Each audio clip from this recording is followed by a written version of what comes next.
we were talking earlier, and the thing about Silver Dollar City is everyone has some kind of memory associated with it. And I know you were telling me that, you mostly grew up in this area. So what was kind of like your intro to Silver Dollar City? So when I was a little kid in Kansas, we moved to Branson when I was 9, but we lived in the cornfields of Kansas, and Silver Dollar City was the only vacation we ever took. Yeah. And that's all we ever needed. I didn't think anything else. There wasn't all-inclusive resorts and all of this back then. We would just come to Silver Dollar City, and I'd always anxiously say, how many more days, and Mom would measure things in sleeps. In sleeps, yes. 5 more sleeps and we get to go. And so it's about a 5-hour drive for us, and this park felt like home, and the sound of the train whistle and the smell of the blacktop in the summer. And I can, when we were on that train to sail, all of a sudden I was 4 years old again with my little sack of peanut brittle. Mom would always get us a little sack of peanut brittle from Brown's Candy, and that was our train snack. And a cold lemonade, and it's just the anticipation of the Bolin brothers coming to rob you. I thought that was being a kid, and waiting for that gun pop. Yeah, it's like simpler times, right?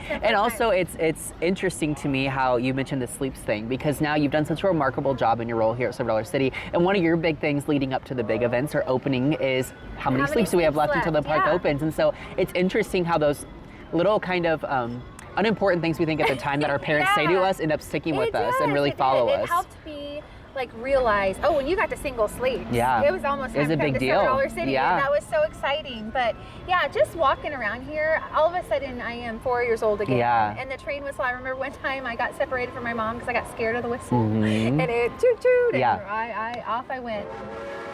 And the great thing about the train is everybody can ride it. You know what I mean? It's a ride for everyone. If you're not a thrill seeker who likes the loopy-loops of the roller coasters, the train is sort of everybody's pace.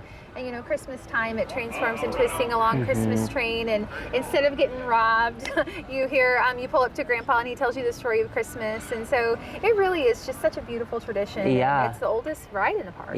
Well, I'm curious, growing up here, or, for most of it anyway, and then, having those park memories as a kid, and now coming back a year ago, right? And coming and working in this very integral marketing role at the park, what has this full circle moment meant to you?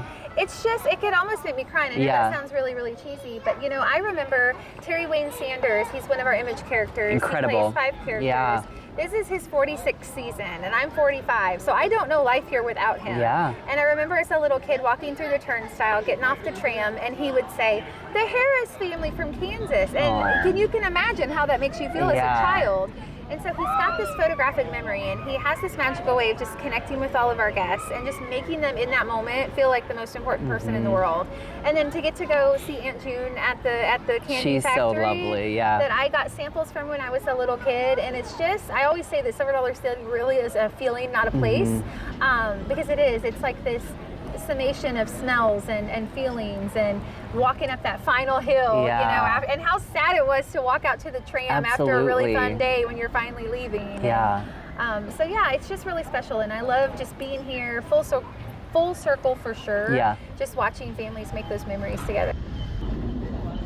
My dad's, back when our trams were green and they bumped a little bit, we would come in on the tram and he'd say, "Well, that's all we're riding, time to go back to the car." And it didn't matter how old we got, even when we came home for college and came here, he would always tell that dad joke. So when he passed away 10 years ago, I knew I was going to miss that. And the next trip to the park with my husband, we got off the tram with my boys, and my husband goes, "Well, that's all we're riding. Let's time to go back to the car." And so it's just kind of keeping those traditions alive for me and for everybody. And it's just those little memories that each individual family can make here. It's so special to them. And there's just, I can't put my finger on it. But whatever it is super, super special. This park is genuinely full of memories and great experiences that you can get for generations to come, whether it's your childhood or with your kids or with your husband, wife, whatever that situation is. It's a special place, so come and check it out, you guys. Silver Dollar City, where memories are made.